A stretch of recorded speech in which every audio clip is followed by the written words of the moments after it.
You ever make a choice that feels small at first, but years later, you realize that was the moment everything started to rot? I used to be a farmer.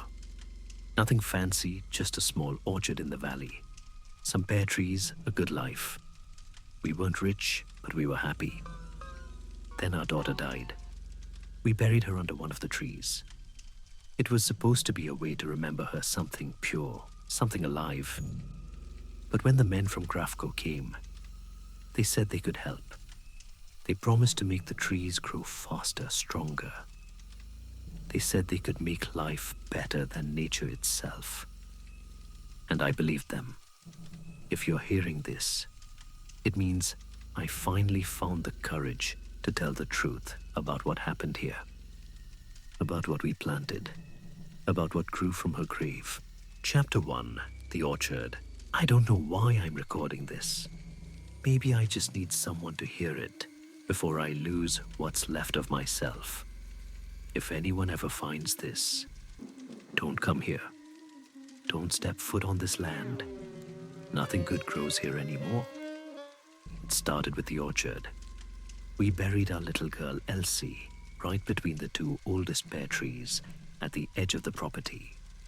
She used to run between those rows every morning, barefoot, chasing bugs and sunlight. It felt right to keep her there, close to what she loved. We marked the spot with a young sapling still too small to bear fruit. Marissa, my wife, said it'd be a good way to remember her. When it blooms, she told me we'll know she's at peace.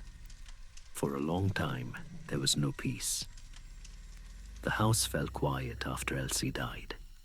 The kind of silence that presses down on you until you start hearing things that aren't there, like footsteps or a door creaking open when you know it's shut.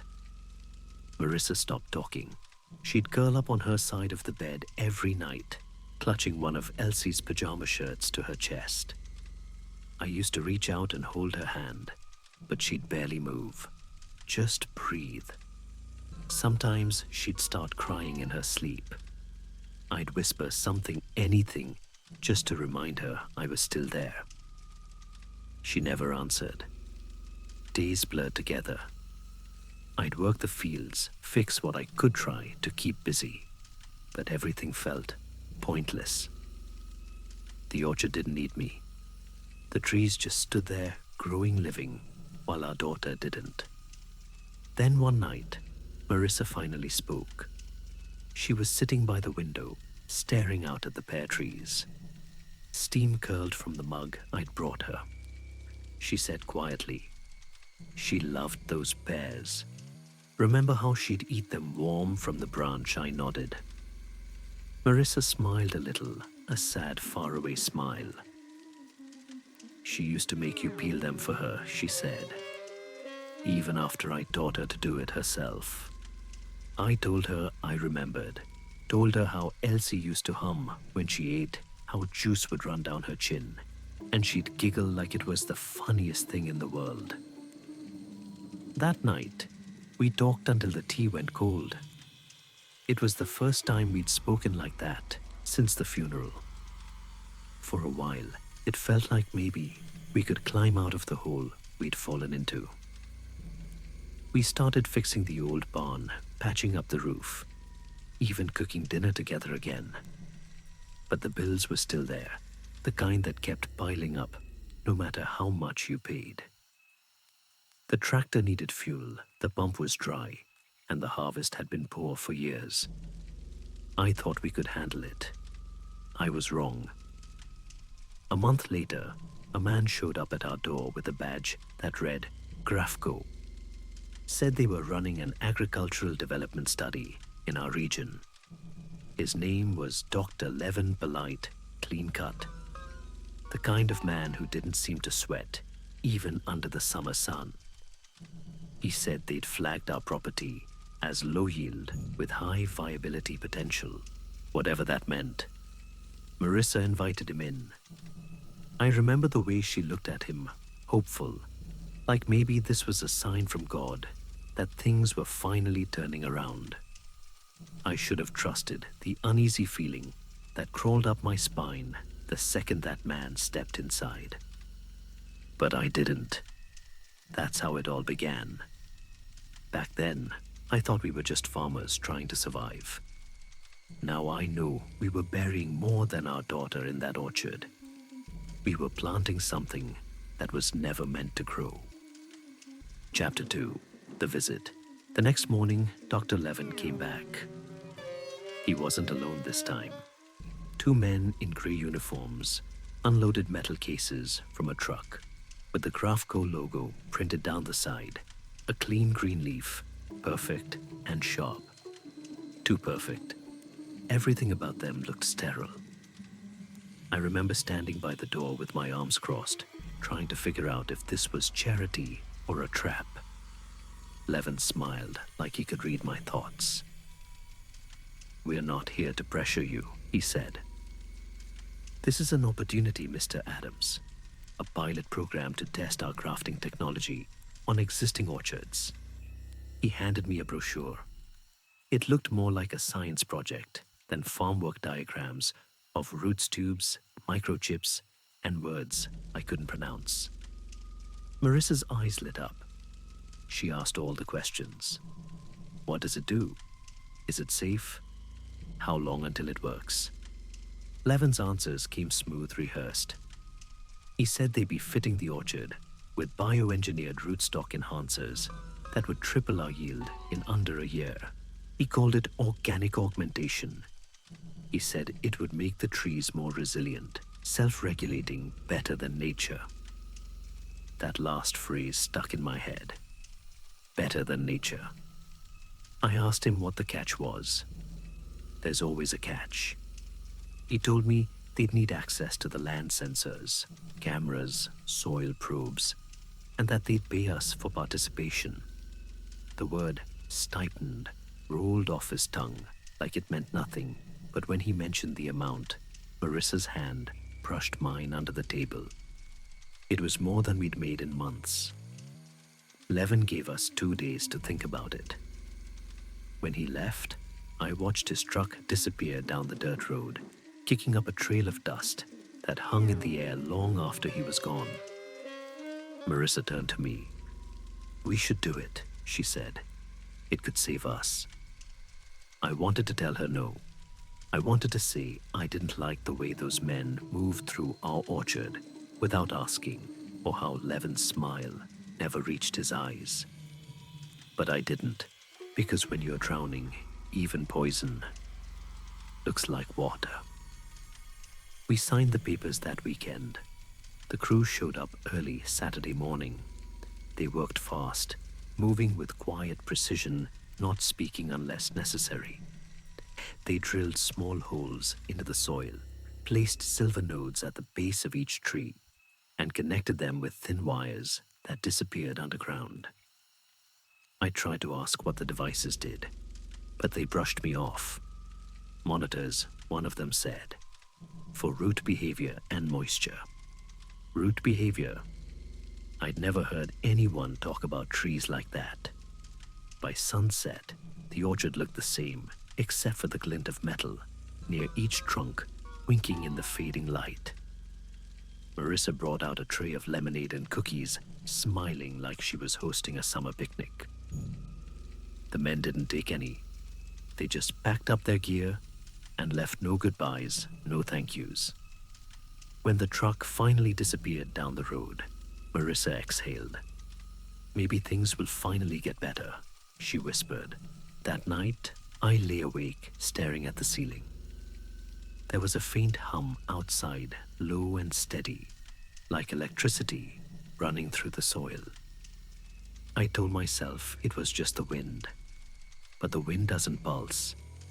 It doesn't sound alive. I should have gone out there. I should have dug one of those things up before it was too late. But I didn't. And by morning, the orchard smelled different. Clean. Too clean, like antiseptic and rain. The ground felt warm under my boots. That was the first day the soil breathed back at me. Chapter 3. The bloom. The changes came fast. By the end of the week, the orchard looked different. The leaves were a deeper green, almost waxy. The air smelled sharper like ozone before a storm. When I pressed my palm to the trunk of a tree, I could feel a faint vibration, a rhythm that didn't match the wind. At first, I thought it was just me, imagining things, grief stress, maybe the machines humming underground. But then Marissa noticed too. The soil feels warm, she said one morning, kneeling near Elsie's tree. Like it's breathing. I tried to laugh it off, but my throat went dry. By the second week, buds started forming too early for the season. The orchard should have been bare until late spring, but every branch shimmered with new growth. Tiny white blossoms spread across the rows like a rash. And then I saw it. A single green bulb hanging low from Elsie's tree. Just one. It was small and pale at first, almost translucent. When I brushed the dirt from my fingers and touched it, the skin was warm. Not sun warm, body warm. Marissa crouched beside me, her breath catching. "It's too soon," she whispered. "It's not supposed to fruit this early." We decided to leave it alone, but every morning after that, she went straight to it before even making coffee. I'd find her standing under the tree in her robe, eyes locked on that growing shape, like it might disappear if she looked away. By the third day, it had doubled in size. By the fifth, it was the size of a grapefruit. And it wasn't shaped like a pear anymore. There was a curve to it, a soft swell near the middle, an indent just beneath the top, where the stem met the flesh. The surface smoothed out, rounder, fuller. Marissa ran her fingers along the curve. "It's perfect," she murmured, like baby cheeks. That word made something twist in my stomach. She started talking to it. I'd hear her voice through the open window at night, gentle and low, the same way she used to read bedtime stories to Elsie. I told her to stop. "It's just fruit," I said. "Don't make it something it's not." She didn't answer. 2 weeks later, I came out one morning and froze where I stood. The fruit had changed again. There was a faint ridge forming where a mouth might be. Tiny impressions along the curve like eyelids closed in sleep. And that swirl at the top. God, that little swirl looked just like the stubborn curl of hair on Elsie's temple. Marissa saw it too. She pressed her hands over her mouth and whispered, "It's her." I told her it couldn't be. I told her it was just coincidence, a mutation something Grafko did to the trees. But she looked at me like I'd just told her our daughter never existed. From that day on, she stayed outside for hours. She'd hum softly while she worked the same tune Elsie used to sing while chasing butterflies. The humming didn't stop even after dark. Sometimes lying in bed, I'd hear her voice float in through the window, soft and cracked, repeating the same line over and over. "Sleep, baby, sleep. The orchard will keep you safe." One night, I finally went out there. The moon was low, painting everything in silver. Marissa was sitting beneath the tree, rocking back and forth, her hands cupped under the hanging fruit, like she was afraid it might fall. I stepped closer, and the scent hit me, sweet, heavy, almost rotten. The fruit's surface moved, just a ripple, a tremor, as if something inside had shifted in its sleep. I stumbled back. Marissa looked up at me, eyes shining. "She's growing," she said. "Our little girl is growing." I couldn't bring myself to answer, because for the first time since we buried Elsie, I started to wonder if she was right, if something under that soil had woken up. Chapter 4. The Return. I stopped sleeping. Every night, I'd wake to the sound of Marissa whispering outside. Her voice floated through the open window, soft, shaky, full of love, and something else I couldn't name. Sometimes she'd laugh quietly, the way she used to when Elsie said something funny. Other times she cried between the words, but always to that same rhythm. I started leaving the curtains closed. I couldn't stand to see her silhouette kneeling under the tree. By the third week, the fruit had a face. There was no denying it anymore. Small lips, a nose, a faint curve of cheeks, too human to mistake for anything else. Even the skin had changed. It wasn't smooth, like pear flesh. It looked tender, stretched almost like real skin. I wanted to call Grafco right then. I wanted to tear the thing down, burn it, do something. But every time I opened my mouth, I saw Marissa's eyes soft alive for the first time since Elsie's funeral. She'd started bringing the fruit water, shading it with an old umbrella when the sun hit too hard. She'd sing to it while she worked. When I told her she was scaring me, she just smiled. "She's almost ready," she said. Almost ready for what she didn't say. Then one morning, she called me out before sunrise.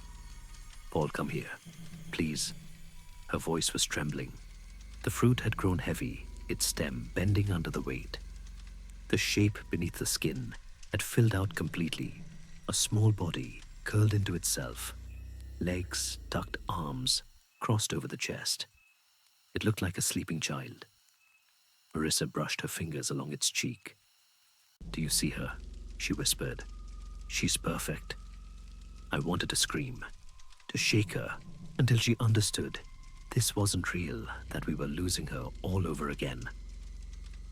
But the words wouldn't come. That night, she didn't come inside.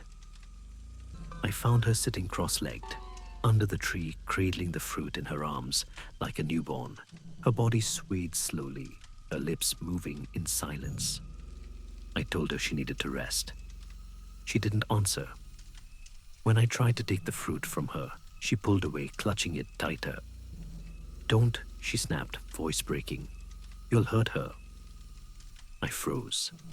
I'd never heard that tone from her before, not even after Elsie died. Something deep inside me broke a little then. From that night on, Marissa barely left the orchard. She ate there, read there, slept under the branches.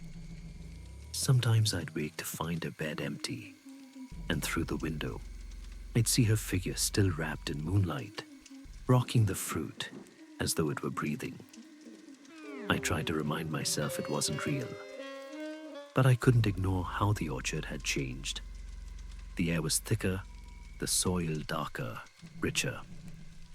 Every other tree around Elsie's seemed to lean toward it, as if drawn by something unseen. And sometimes, when I stood close enough, I could swear I heard it. A faint thump, slow and steady, from inside the fruit. A heartbeat. I never told Marissa that part. Days passed like that, quiet and wrong. Until one afternoon, she came rushing into the house. Her hands were shaking. "Grafco called," she said. "They're coming for a check-in tomorrow." Her face went white. "They can't see her," she whispered. "They'll take her away, Paul. They'll say she's a defect and destroy her." I told her that wasn't how it worked, that we weren't doing anything wrong. But she wasn't listening. She just kept repeating it.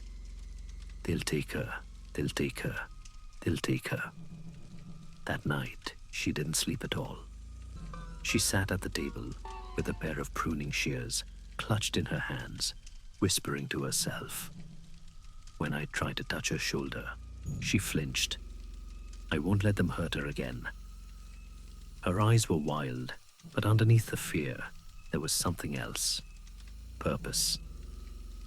At dawn, she walked out into the orchard, without a word.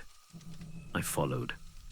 The fruit hung low, now heavy enough that the branch sagged with it. Marissa reached up with trembling hands and clipped the stem. The fruit fell into her palms without a sound. She held it close, wrapping it in one of Elsie's old yellow muslins, the one with the tiny embroidered ducks, and whispered, "You're safe now. Mommy's got you." I wanted to stop her, but something in the way she held it. I couldn't move. She carried it inside, set it gently on the kitchen counter, and smiled at me through tears. "We'll keep her here," she said, "where she belongs." The house smelled of sweetness and rot.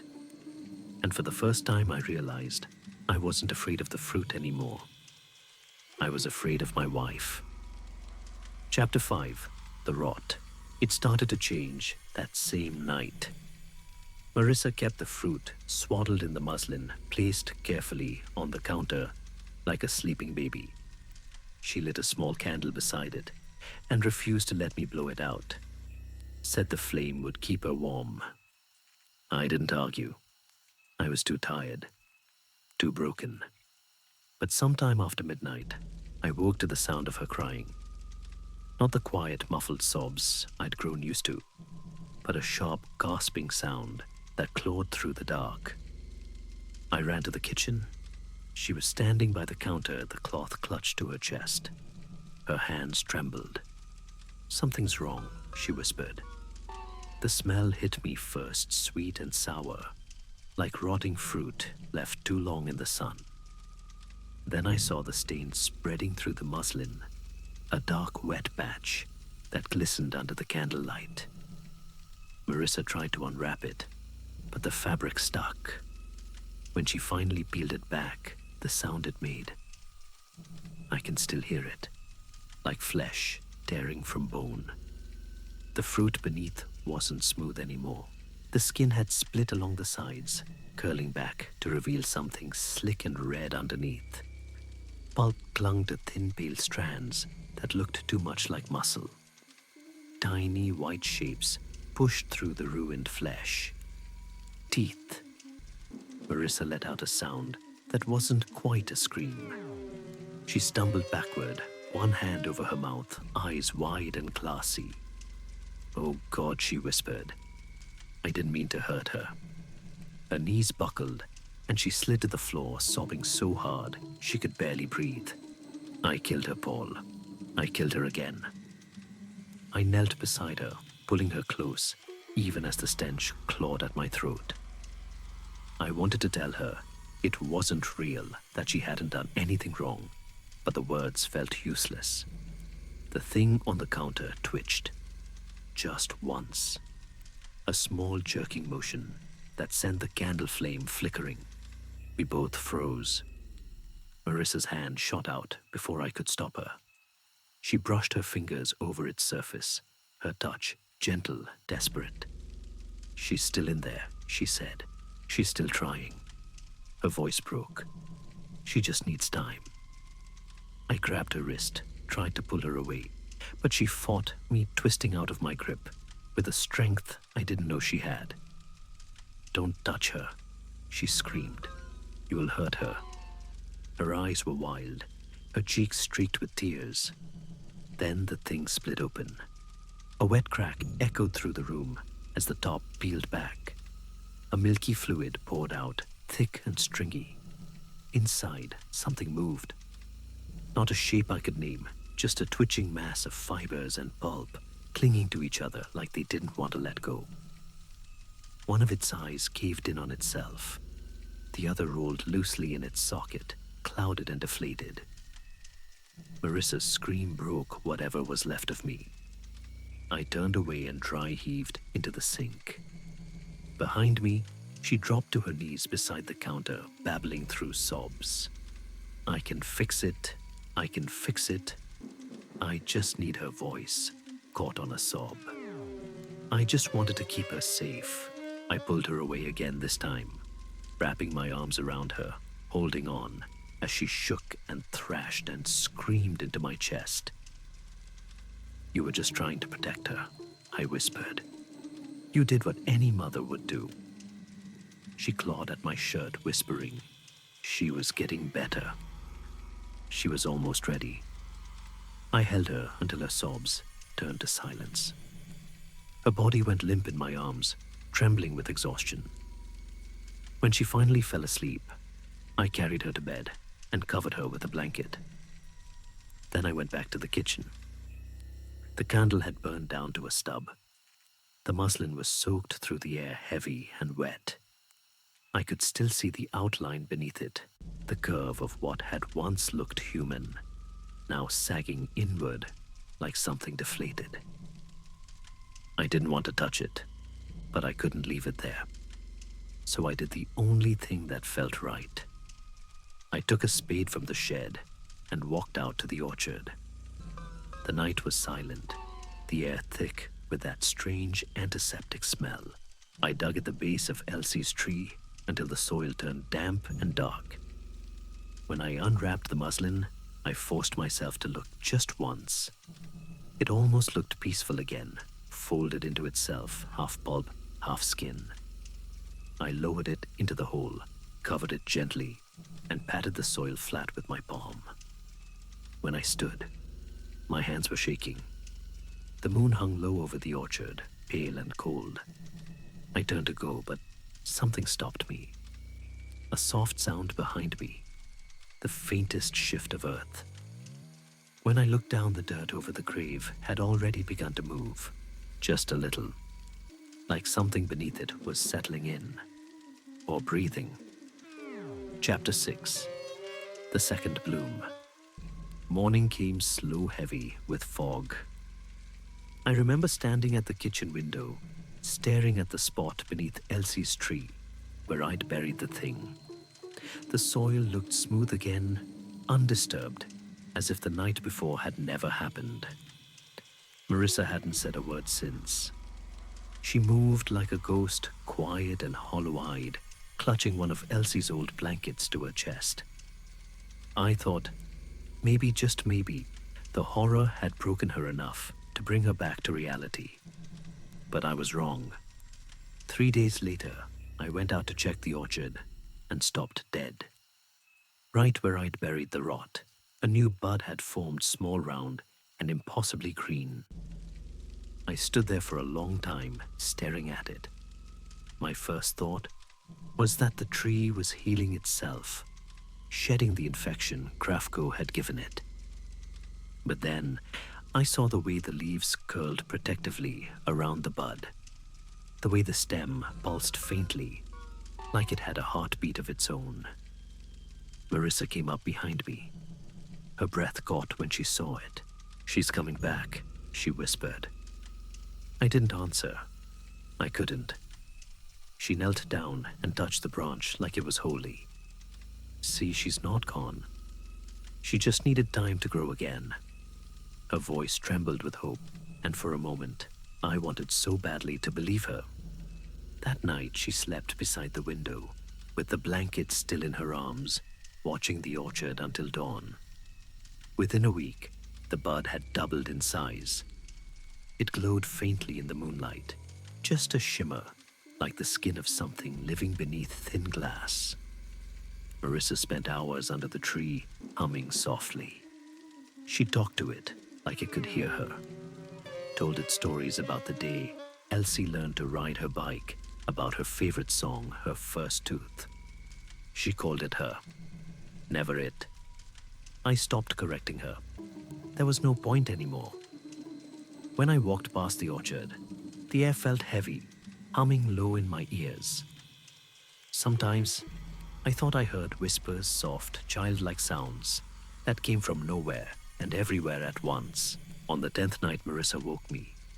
Her voice was sharp with excitement. "She's moving," she said. "Come see." I followed her outside. The moon was pale and full, washing the orchard in silver light. The bud had grown to the size of a melon, now its skin smooth and taut. Marissa reached up and pressed her ear to it. Her face softened, eyes fluttering closed. "She's breathing," she whispered. When she stepped aside, I hesitated. Then, against every instinct I had left, I leaned closer. I swear to God I heard it too. A soft flutter, wet and rhythmic, like a tiny heart. I stumbled back, shaking my head. "It's not her, Marissa. It's just a mutation. Something Grafco did." She turned to me, her eyes shining in the moonlight. You don't understand, she said. The first one wasn't ready. This time, she will be. She cupped my face with both hands, and I could feel how cold her fingers were. Promise me, she said. Promise me you won't touch her. Not until she's finished. I wanted to argue, but the look in her eyes stopped me. They weren't wild anymore. They were calm, certain. So I nodded. From then on, Marissa spent every waking moment in the orchard. She built a little cradle of mulch and cloth beneath the tree, tucked the corners like a mother tucking in her child. She even set a small pillow under the branch so she won't bruise if she falls. She laughed when she said it. A soft, wistful sound that broke my heart. Weeks passed. The fruit grew heavier around her, the faint impression of limbs pressed against the inside of its skin. It looked like something curled tight, waiting to be born. Marissa would sit for hours whispering to it, telling it how beautiful she was. Sometimes she'd hum that same old lullaby, the one Elsie used to fall asleep to. And sometimes the tree hummed back, a vibration deep in the trunk, slow and steady, matching her rhythm perfectly. One evening, as the sun dipped low, Marissa called me over again. She wants to see you, she said. I froze. She knows your voice. She misses you. Her tone was gentle coaxing, like she was asking me to hold our real child again. I stepped forward. The fruit hung just above eye level, now its surface glistening in the fading light. When I reached out, the warmth beneath my fingertips startled me. It was unmistakable human warmth. Marissa smiled. Hold her, she said softly. Everything in me screamed not to. But her eyes, they were bleeding. So I did. The weight was strange soft, but dense, like holding a child wrapped in wet cloth. And beneath the skin, I felt it again, the faint fluttering beat. It pulsed against my palm, then settled into a slow rhythm that matched my own heartbeat. For one horrifying, beautiful second, I believed it. I believed my daughter was back. Then Marissa said, she's almost done. You'll see. Just a little longer. And in that moment, I realized something terrible. Marissa wasn't waiting for a miracle. She was waiting for birth. Chapter 7. The Stranger. I didn't know they were coming. No call, no warning. Just the sound of tires crunching on gravel one morning while I was fixing the fence behind the barn. By the time I rounded the corner, the truck was already parked by the orchard. White unmarked, but the logo on the side made my stomach twist. Grafco. A young man stepped out. He couldn't have been more than 22, maybe a college intern, sent to babysit the sensors. He had a silver case slung over his shoulder and a clipboard in hand. His face was clean, blank, professional. Marissa was still in the house. I told myself that was a good thing. Morning, he called. His tone was polite, but distracted eyes already scanning the rows of trees. Just a quick checkup. Routine diagnostics. My throat went dry. You weren't scheduled. He smiled faintly. We like to do surprise audits. Keeps the data honest. He started walking before I could stop him brushing past me with that easy confidence of someone who's sure they belong. I followed, trying to stay calm, to act normal, even as my heart slammed against my ribs. He moved fast, pausing every few trees to scan the devices near their roots. His little machine beeped and hummed lights, flickering in rhythm. When he reached Elsie's tree, I stepped in front of him.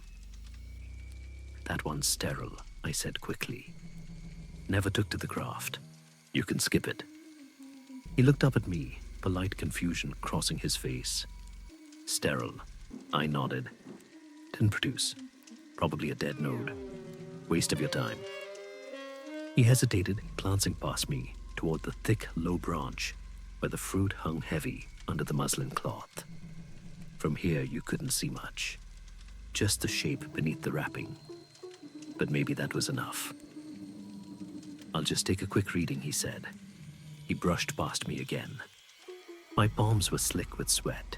"Sir, really, it's not necessary." He didn't listen. He crouched near the base of the tree, adjusting his scanner, the device humming louder now. His brow furrowed. "This can't be right," he murmured. "The readings are biological." Then he looked up and froze. The cloth had shifted slightly in the breeze, just enough to expose what lay beneath. I saw it happen, the exact moment he realized what he was looking at. His expression changed from confusion to horror. He stood slowly, eyes locked on the fruit. "What the hell is that?" My mouth went dry. "It's just a deformity." He shook his head, taking a step back. "That's not a deformity. That's..." He lifted the scanner toward it. The machine emitted a sharp beep. His voice dropped. "There's a heartbeat." The world went still. I felt my pulse thudding in my ears. Somewhere behind me, the back door slammed open. Marissa's voice carried across the yard, sharp and breaking. "Don't touch her." The assistant spun around just as she reached us. She had the pruning shears in her hand. Everything happened too fast. He lifted his arm, maybe to block her, maybe to push her back. I'll never know. Marissa swung. The sound the shears made as they hit the back of his neck will haunt me forever. A short, wet crunch, followed by a gasp that wasn't fully human. The kid fell to his knees, hands clutching at the wound. Blood gushed between his fingers, bright against the dirt. Marissa stood over him, shaking. He saw her, she said. He was going to take her. He made a noise, something between a gurgle and a plea. He was still alive. I dropped beside him, pressing my hands against the wound. "We can still save him." Marissa yanked me back. "No, if he lives, he'll tell them. They'll take her. They'll cut her down." Her eyes were wild, red-rimmed, burning, with something fierce and broken. "He's just a kid," I said. "Please, Marissa, look at him." She didn't. She stared past him at the fruit, swaying gently in the breeze. "I saved her," she whispered. "I saved our baby." The assistant's breaths came in ragged gasps. I could hear the wet rattle in his chest. I should have called for help. Should have run to the phone. Should have done anything but what I did next.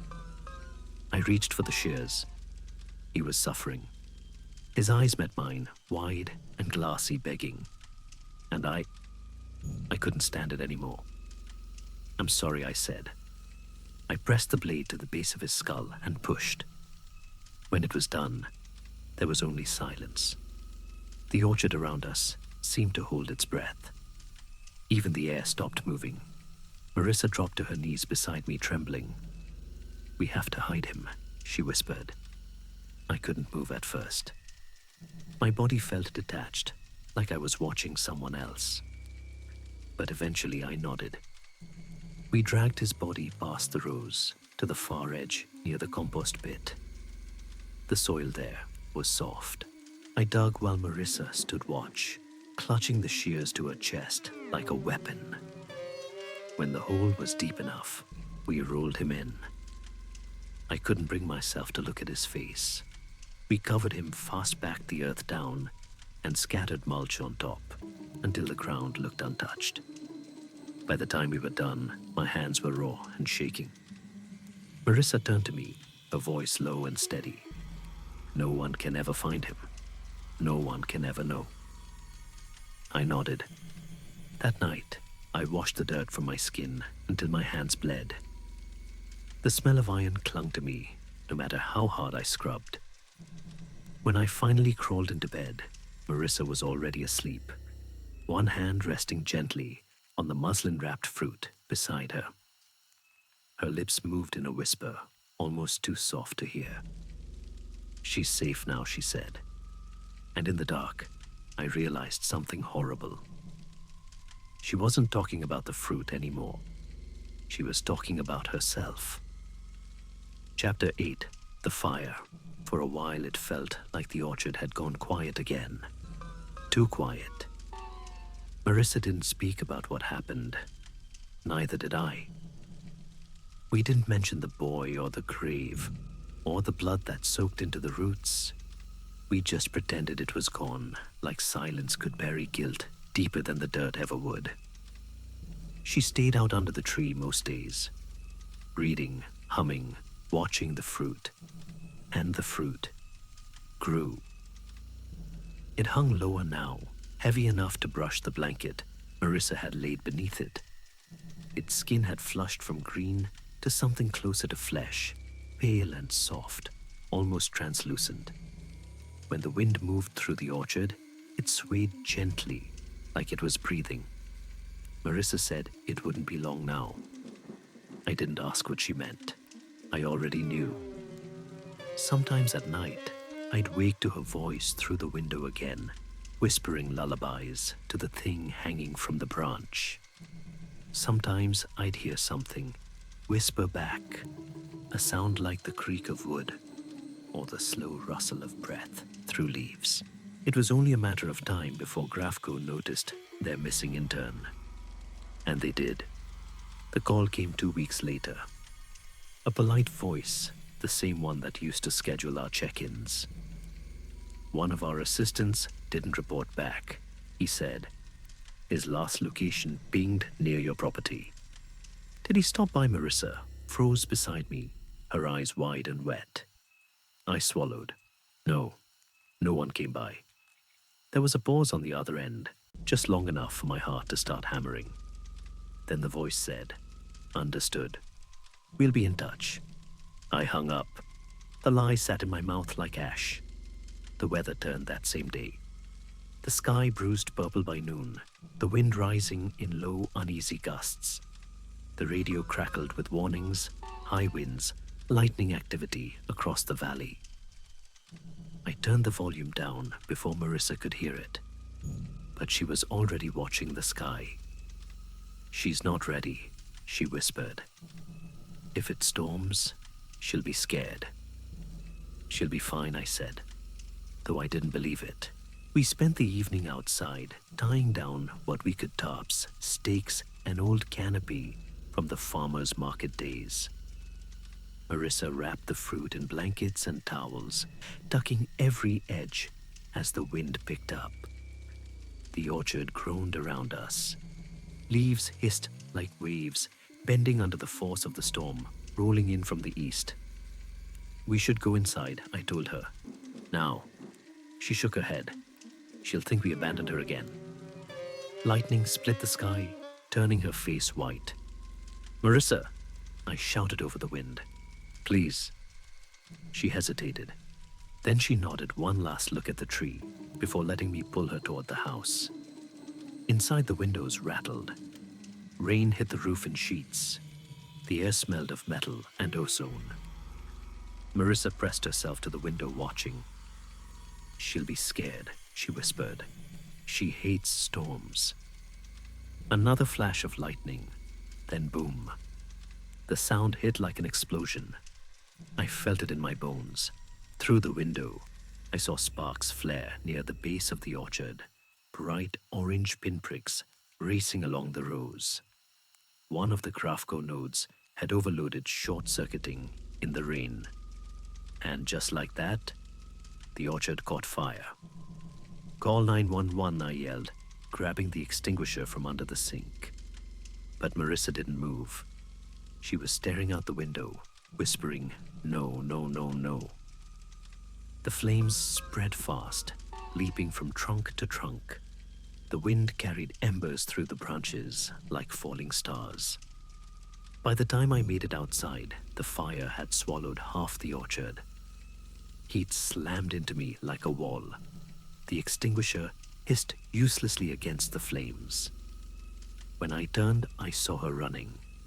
Marissa. She was already at the tree, cutting through the smoke, her robe whipping behind her. The canopy above Elsie's tree was catching fire, the blankets around the fruit glowing orange. I dropped the extinguisher and ran after her. She was on her knees, arms around the fruit, trying to lift it. Her voice cracked through the roar of the flames.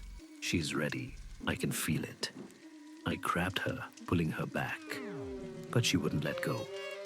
It's too hot, I shouted. She's crying, she screamed. Can't you hear her? I couldn't, but Marissa could. She cradled the fruit against her chest, stumbling toward the house as fire raced up the branches behind her. I shielded her as best I could, pushing through the smoke, the heat, the stinging rain of ash. We made it to the porch just as the sky tore open with another crack of lightning.